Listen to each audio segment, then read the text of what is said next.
Kako si se ti srečal s korono, začetek tvoje izkušnje v bistvu, koronska? To je bila ljubezenska afera od samega začetka. Hecam se. Od začetka je bila kot ena hardcore gripa, ja, dejansko zbit, brez vole, brez moči. Čist neki, kot bi navaden prehlad, mogoče malo prehlada, pa vseeno sem se slabše počutil, dobesedno. Presenetilo me je, da sem pozitivna, ker držali smo se vseh ukrepov, kar je bilo možno, smo se držali. Sem bil pod tistim odtisom, da v bistvu to samo prizadene starejše, da mlajši, še posebej tisti, ker smo fit, ker smo pripravljeni športno zelo dobro, da ne bomo imeli pač težav. Torej, začel sem kašljati in seveda v Afriki prej pomisliš na vrsto drugih bolezni kot na COVID.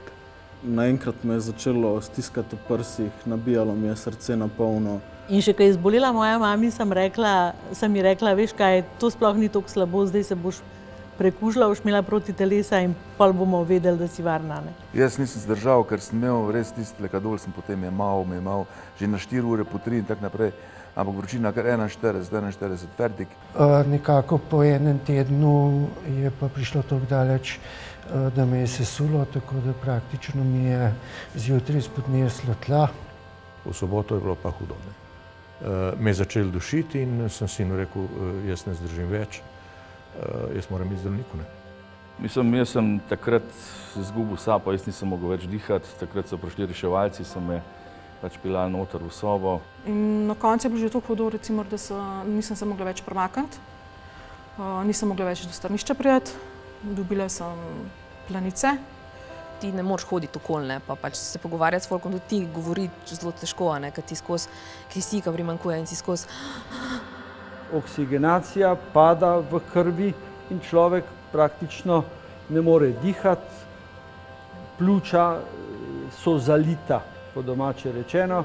Meni že tako najbolj na svet me je strah, recimo, da bi se zadušila in točno tukaj se gre za ta občutek. Po noč me je bilo že toliko strah, imela sem masko res prevezano za glavo in vse, ampak jaz sem takole, jaz sem nikoli pozabila, spala sem takole, zato ko sem se bala, da mi je maska dol padla, da mi jo bo en vzel, ker... In nam je rekla zdravnica, imamo čisto vse pripravljeno na intenzivni negi, pripravite se, očitno bo mogla biti intubacija. Sam priklop na ventilator, moram reči, da sem se ga nekoliko bal, tudi zaradi tega, ker sem neke članke iskal za ženo, in sem seveda zasledil te tako imenovane ventilatorske smrti. No, priključen sem bil na respirator skoraj 2 meseca. Na kar so me potem dali v komu za cel mesec, to se pravi cel november. Jaz se spomnim, Sandi rekel, spavali bomo, ne. Pa sem pa jaz rekel, pač naredite tisto, kar morate, ne. Ja, jaz sem bil pač takrat v komi 15 dni. 17 dni oziroma 23 dni, jaz pojma nimam, kaj se dogaja. Me je poklicala zdravnica in je rekla, pač nimam dobrih novic, ne, tole se ne bo izšlo. In jaz sem takrat rekla, mami, bi rada samo še enkrat videla, veste, kaj bi dala, da jo vidim. Ne. In je ona rekla, vem, ampak saj veste, da to ne gre. In je bilo treba držati gor hčerko, ki je stara 21 in njegovo mamo. In jaz sem videla, da mama je najbrž tako hudo, kakor bi bilo meni, če bi bilo z mojim otrokom, kaj se je bilo tudi meni hudo zaradi Boruta, ampak mama pa otrok, to je grozno. No in potem me je ona čez pol ure poklicala in je rekla, pridite.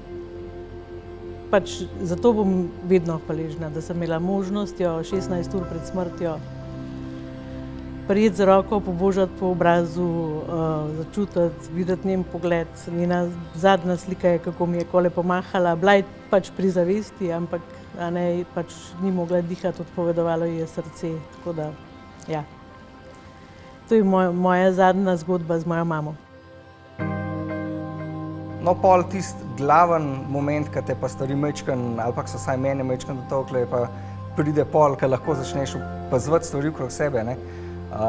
Ko opaziš, da kakšen človek kdaj izgine, pa ga ni, pa ne razmišljaš niti, kam je šel.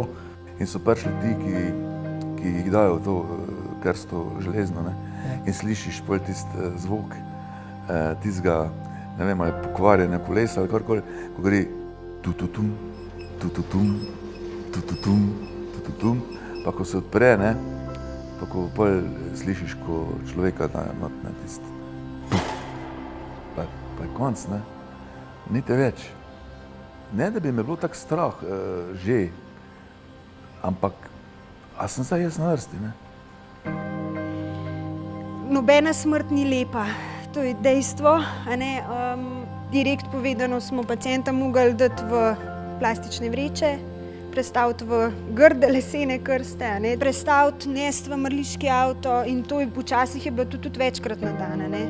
Pa pridejo pa te nasprotni nekako argumenti, da ne rečem nekako napadi socialnih omrežij, ljudi, ki pravijo, to je brez veze, to ne obstaja, to je vse kar neki, vsi lažejo, ne? Ti pa imaš v glavi te grozne izkušnje. Ne? In to je tisti kontrast, ki te najbolj poškoduje in pri katerem se najbolj boriš in zaradi česar se tudi zelo redko kdo od nas vključuje v neke debate na teh socialnih omrežjih. Ne? Takrat, ko so ga že začeli prebujati iz te umetne kome, je kar naenkrat se ni več prebujal in potem nismo vedeli, kaj je vzrok. To je bilo tisto obdobje, bom rekel, kjer je pač seveda prišlo pri zbujanju do možganske kapi. No, to je bil razlog, zakaj sem potem bil premeščen na nevrološko kliniko.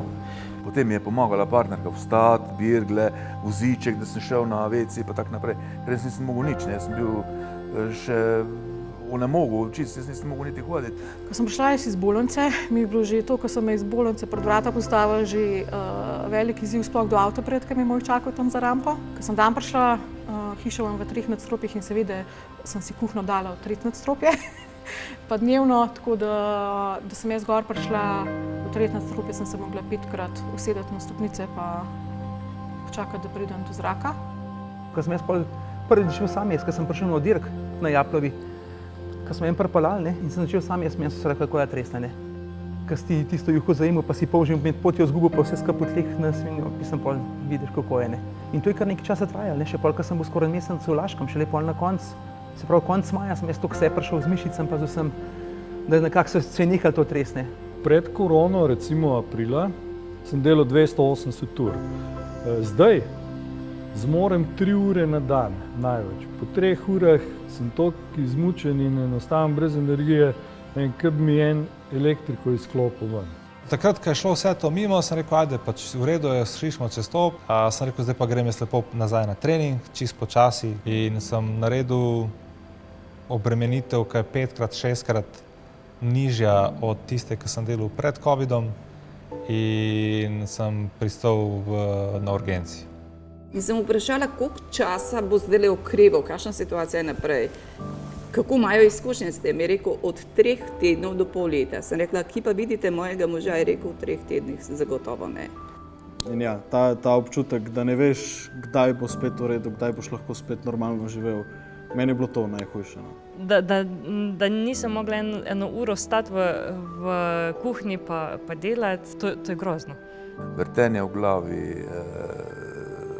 mravljinci v stopalih, mravljinci v križu. Bolečine za očmi, prav take, kada ti hoče oči ven poriniti. Ti lahko telovadaš na polno in ne boš imel nobenih težav, naslednji dan si tako out, si lahko out en dan ali za cel teden. Mislim, jaz po 3 dni nisem spala skupaj, pač ko mogoče kakšna ura vmes popoldan, ampak po noči ni šlo, čist prešvicana, skozi. Veliko se potim, ker se prej nikoli nisem, tako da zelo hitro se spotim. Pozabljam veliko bolj. Prej sem imel ful dober spomin, res dober. Jaz sem se zapomnil res malo more stvari, od številk telefonskih do ljudi, do vsega. Pa malo čutim, da imam probleme s srcem, tak nek nenormalen ritem na trenutke. Ja, ne. Imela sem tudi malo probleme s srčno aritmijo, no. Pač takoj, ko sem prišla iz bolnice, sem lahko sedela na kavču, ležala na kavču, pa me je začelo noro utripati srce. Grem na urgenco, so pomerili, so rekli, ja, gospod, vi imate pa aritmijo, ste imeli to že kdaj prej, ne, kva pa je to? Mi razložijo pač, da gre za nereden ritem in tako naprej. No, pol tretjič, ko sem prišel, mi je pa tle zelo tako ostro bolelo ob strani. Vsi mislijo, ja, to je mogoče malo anksioznost, pa nervoza, pa to pa ne. Človek, jaz sem čist pač pomirjen, ampak jaz sedim in pač mi telo podivja. Recimo, če bi šel spat, tik preden bi zaspal, bi bilo isto počutek, kot da bi te nekdo ustrašil, pa si malo tako skočil. Ženske, recimo, ene par mladih, so jim ful izpadali lasje, ne? In so se blazno bali, ne? Zakaj mi zdaj spadajo lasje, bom plešal, kaj je to, ne? Se tuširaš, imaš cel tok las. Ja, lasje so pa tako po enem mesecu, ko sem bila doma, kar naenkrat jaz vidim, krtača potegnem, to je bil res tak šok, da ne znam niti povedati. To je bilo, tudi po celi prameni so bili v rok.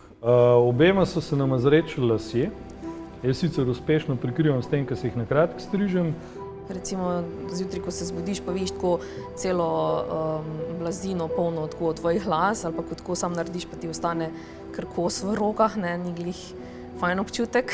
Jaz kar nisem mogel verjeti, jaz sem se tuširam se, pa tisto, veš, malo z lase, pa tako po obrazu, pa tako, to veš, kad da bi psa prijel, pa tako, kaj je to, pa to klas. Pol jaz vprašam, kdaj pa bo boljše, jaz sem še zdaj kar v staležu. Prav, jaz se bo izvenelo, ne? Pa vprašam, kdaj pa bo to izvenelo? Pa spet dobim odgovor, ja, lejte, lahko ste srečni, da ste živa, ne? Pa sem pa spet srečen, da je res tako. Meni je pač vzel 6 mesecev življenja. In če zdaj nazaj gledam, dejansko mi manjka teh 8 mesecev življenja. Zdaj v tem post-covid delu mi je praktično vse, celotno mišično maso pobral. In meni je bilo že to tako, ja pa, mislim, saj jaz sem mlad, saj verjetno bom hiter dober, ne? Ja, vprašanje. V mojem primeru bi rekel, sem pripravljen, sem zdrav, pazim nase. Jaz sem tudi bila mlada, ne, pa sem mislila, da sem zdrava, pa se je pa tako obrnilo, ne. Še najslabši del celotne zgodbe, se pravi, okužil sem še 6 drugih ljudi, pa okužil sem svojo mamo, ki je pol pristala v bolnici, 12 dni bila na dodatnem kisiku. Okužil sem tudi med drugim mojo prijateljico Mašo, ki je pač rodila mogoče mesec dni pred tem, ne. Ja, medtem ko sem prebolevala COVID, sem bila 15 tednov noseča. Pri nosečnicah je v primerjavi z enako starimi, zdravimi ženskami 4-krat več zapletov, ne. In mi smo imeli tudi zelo žalostne zgodbe. S tem, ko je seveda mama zelo bolna, je plod ogrožen. Potem so se še tudi 2 ali pa 3 moje noseče znanke, kolegice, so se tudi cepile. Ja, naš je zaščiten zdaj preko mene, no, tako da. Jaz sem 2-krat cepljen, tim Astra iz Zenice. Če ti to zagotavljajo in če ti rečejo, da imaš 95%, da preživiš, jaz mislim, da ni potrebno preveč razmišljati. Vem, da ne gre tukaj za neko mednarodno zaroto, Big Pharma, da bomo pa mi potamanili pol človeštva, da v plec. Kdo pa pufe plačuje, ko vam ne jasno ljudje? Ljudje se bolj primejo teh teorij zarote, ker so seksi, privlačne so zelo enostavne za razumeti. Veš, jaz lažje razumem, da se je Bill Gates danes zjutraj zbudil in da me hoče pač čipirati. To se meni zdi cool. In pol, ko gre eden od, recimo, iz infekcijske klinike NIJZ, gre na televizijo, pa nekaj govori in pol čez 2 tedna reče, v bistvu je pa zdaj tako. Pa so vsi, aha, on sploh ne ve. Mislim, on pove to, kar ve, ne zdaj. In potem so na voljo novi podatki in reče, lej, novi podatki so taki. To ni tako, maske so zdaj za vse, ne, prej smo rekli samo za tiste, zdaj smo ugotovili, da pa tako, aha, zakaj si mi pa lagal, ne, na Instagramu pa že skozi govori, da je vse brez veze, ne, on pameten. Tisti, ki ti pride pa ti da na pladnju vse odgovore tega sveta, ti ne bo nikoli nekaj pametnega povedal, to sem se jaz naučil. Ko smo bili mi kot otroci v osnovni šoli cepljen proti črnim kozam, takrat sigurno noben ni nič vprašal, a si za to ali nisi za to, ampak so nas vse pocepala, ne. Tudi če bi šel na safari v Afriko, recimo, ne, bi mirno se dal 5-krat cepiti, ali koliko je treba, ne. Že prejšnje misije je bilo za določena območja potrebno eno obsežno število cepljenj opraviti. Jaz nimam sploh izbire, pa sploh premišljati o zarotah in o teh jaz se pač moram cepati. Jaz še enkrat čez to ne grem. Ampak jaz sem naredila točno to, jaz sem se usedla in sem naredila intervju sama s sabo. Zakaj se nočeš cepiti? Kaj je razlog? Ne? In pač razlogi so bili samo te, da ne poznam cepiva, da se govori, da je pač strupeno, nevarno, čipirano, ne vem kaj še vse, ne? Ampak drugi del je pa bil, zakaj pa bi se cepila, ne? Pa je bilo, zato ker pač vem, da od korone lahko umreš, zato ker verjamem v znanost. Na cepljenje pa gledam zelo tako, ne? Če bi te nekdo vrgel z aviona dol, ne? Pa bi ti dal možnost vzeti tle padalo, ki se bo v 50% odprla, ne? Jasno boš vzel padalo, ne? Jaz se bom, ko ne bi reč enkrat tega čez dajo, res ne. Pa ne takrat, ko sem jaz v kombi bil, ko se res ne spomnim, ko ne vem, kako pa kaj je bilo, ampak pol, ko ven prideš, ko se moraš matrati, da nazaj prideš, res. V življenju počenjamo ali pa v sebe dajemo marsikaj, dosti z lažjim srcem, kot pa recimo to cepivo. Vedela sem, da se pač želim cepiti, a ne, vsi smo čakali ta čudežni dan, da pridejo cepiva. Je bilo hitro pri nas cepivo, hvala Bogu, ampak ljudje se morajo zavedati, da to ni bilo zato, ker bi preskakovali določene ključne stopnje v procesu, ne. Prvič je bilo zato, ker je cel svet na tem delu, drugič, ker je bilo ogromno denarja vloženega, ne. In tretjič, enostavno vzorc ljudi, na katerem so to pač razvijali, pač preučevali, bil toliko ogromen. Je pa res, ko enkrat zboliš, takrat nimaš več kaj narediti, ne. Če bi se uspel cepiti en teden prej, jaz sem prepričan, da ne bi zbolel tako hudo, ne. Medicina v resnici je iskanje kompromisov, ne. Ti ne moreš nikomu reči, da ti bom dal to, ta antibiotik in bo samo pozdravil te bo in bo samo pozitiven efekt na tebe. Na svetu ni samo dobrih in slabih stvari, kot ljudje nismo dobri in slabi. Izbereš tisto, kar misliš, da je v tistem trenutku najboljše in slabo pa zraven vzameš. Nikoli ni, da bi lahko vzel samo dobro, tega na tem svetu ni. Jaz vedno rečem, oziroma ti spregovor je v bistvu, da se glup uči na svojih napakah, pameten na napakah drugih, ne? Eni so se naučili zelo na krut način, ne. Par prijateljev nimamo več, gremo samo še svečko lahko prižgati.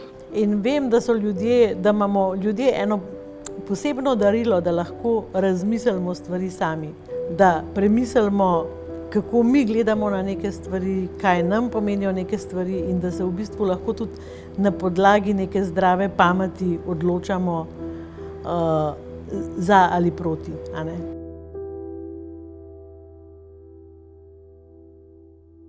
Pismo ste prenesli? Ja, pisma sva napisala kliničnemu centru in Brazovem trgu. Vsem zaposlenim na COVID oddelku. Spoštovane gospe, dragi gospodje, veva, da nisva niti prva, niti zadnja, ki vam piševa. Zadnje tedne ste skrbeli za najinega očeta in moža, Dragomirja Cvijiča. Naduto bi bilo reči, da se nismo bali te bolezni. Nismo pa pričakovali, da se bo to zgodilo ravno v naši družini. Bilo je strahotno surovo. Surovo je beseda, ki je zagotovo vi vsi na tem oddelku najbolj razumete. Zdaj jo tudi mi dva. Bili so trenutki, ko sva se zlomila, ko sva mislila, da nama bo počilo srce. Potem sva pomislila na vas, da ste s strašnimi trenutki srečujete zadnje leto vsak dan. Razbrala sva vašo skrb iz vašega glasu, ko smo se slišali, in videla vašo neizmerno skrb, ko sva bila na oddelku. Zdaj, ko ste ga nam spet vrnili, iz sveta tišine in spanja, sva spet začela dihati. Vidite, niste rešili samo njega, temveč tudi naju. Skoraj se ne poznamo, marsikaterega imena in obraza ne poznava, nekatere samo na videz. Ampak v tem dogodku vi vidiva vaša dobra srca in duše. Veva, da se vam lahko zahvaliva samo s temi besedami in da boste imeli najino hvaležnost do konca. Pošiljava vam mnogo najlepših misli in hvala vam iz najinih src.